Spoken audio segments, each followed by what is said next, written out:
Good day, folks. This is your peachy update for the 14th. Oh, who was paying attention to the clips here? Boy, I don't have the way to easily do superimposed stuff here.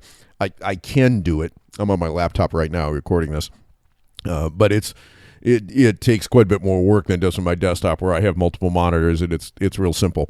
So I'm not going to. But if you watched any of the impeachment coverage or the snippets that were put out there, the Republican side of the questioning went something like this. So you had firsthand knowledge of the conversation that took place with Zelensky. No. You were on some call with somebody else where you discussed contemporaneous notes that somebody had taken. And you have some kind of reference for your position. No. You have at least met the president? No.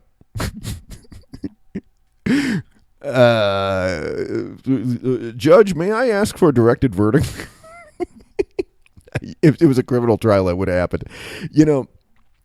Sixth-hand hearsay just doesn't stand up. And that's what we have. And then, of course, the zinger at the end is, and this is the star witness. At this point, that's what we've got, okay? We have all second and third-hand, alleged reports.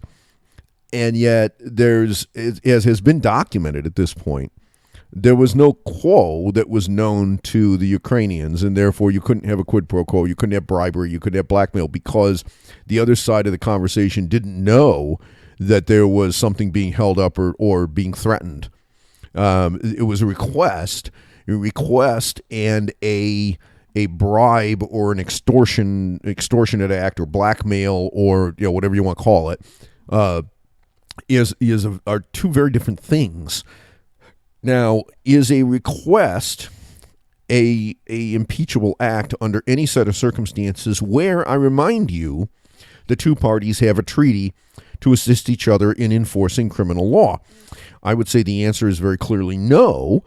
And secondly, even if there had been a quid pro quo, even if there had been some kind of arm twisting, if you will, I will also remind you that sort of arm twisting is not only common, it is how you get things done in international relations. You use what you have to get what you want. And not only is there nothing wrong with it, it's done by every administration. It's always been done by every administration.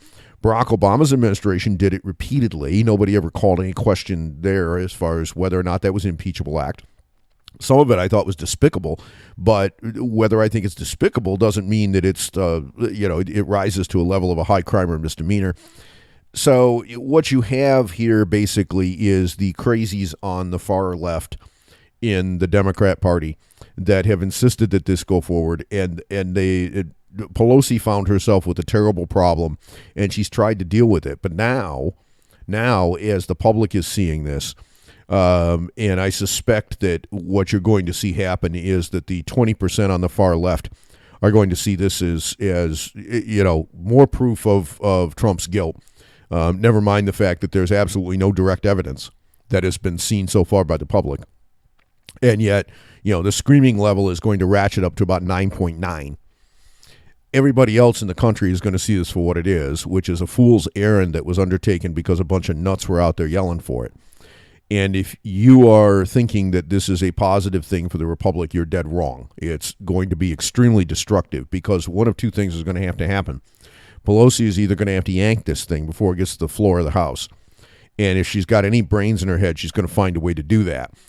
If the crazies on the left try to override her with a discharge petition, which they could, then that's essentially a challenge to her speaker's gavel. And I remind you that if they would succeed on a discharge petition, they could potentially remove her. All right, and she knows this.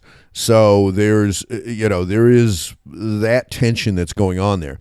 The other side of it is that if this thing, as it stands today, gets reported out of the House and goes over to the Senate, she loses control, and I suspect that in another 11 months and change, she also loses her speaker's gavel anyway, because she's going to lose enough of the swing so-called blue dogs and other places where she has current seats and yet the states went for Trump in the election. Those seats are all in jeopardy, and every one of the 435 members of the House has to stand for election in less than a year.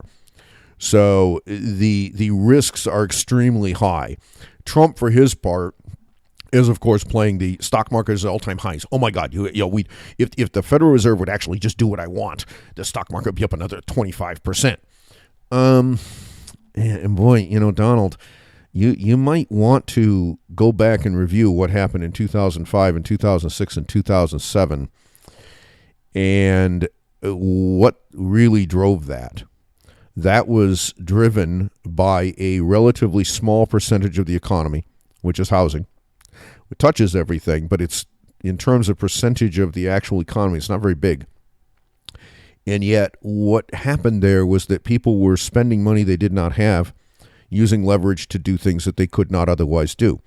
The federal government's been at this for the last 25 years, and you can keep doing it, but the debt keeps compounding, and that is exactly what happened here. Remember, when the housing bubble first started, 2004, 2005, you had craziness going on in certain segments of the market, and of course it spread.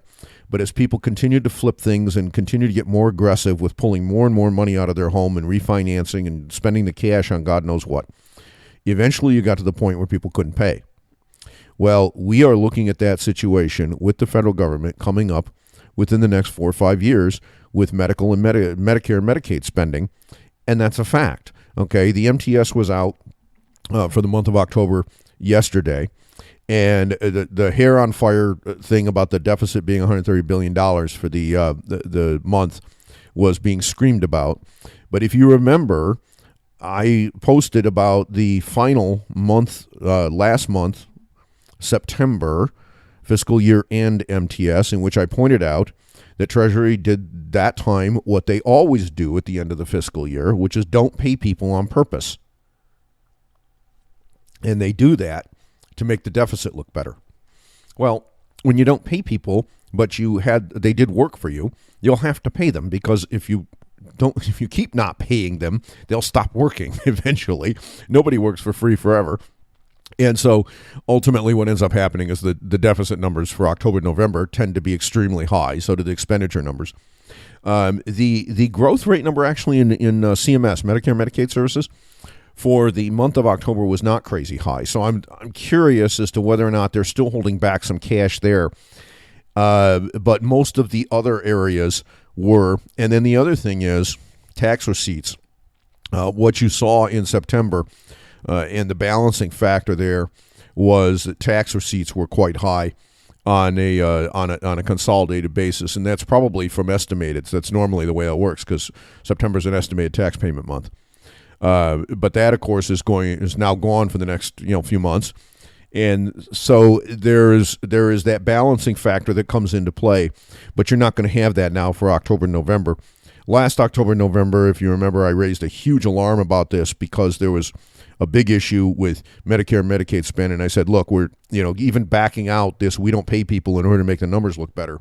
The balance when you look at this in a historical trend level says we're back in that 8-ish% growth rate. And indeed, that's about right where we ended up. The alarm bells ought to be going off about there. Well, we'll see whether or not that continues, but I suspect it will. When do we get the foldback on this? I don't know. But anyone who thinks that this is going to continue indefinitely and rally the flag, boy, do you got a surprise coming in your future. So anyway, that's what I got for today, folks. The circus act continues, of course, over the next few days. We'll have more of this, and it's just fascinating to watch. While Rome burns, and the government tries to put together another continuing resolution, because of course the House is so busy they can't manage to actually pass appropriation bills. Oh no, we can't actually do the work that we're supposed to be doing, the mandatory thing. So instead, what we're going to do is we're going to just take the ball and kick it down the field a little bit, and that can is continuing to get heavier and heavier with cement. But we'll pass another CR to keep the shutdown from happening. Yada yada yada. You go ahead and you keep thinking this is all going to be okay. Folks, it's not.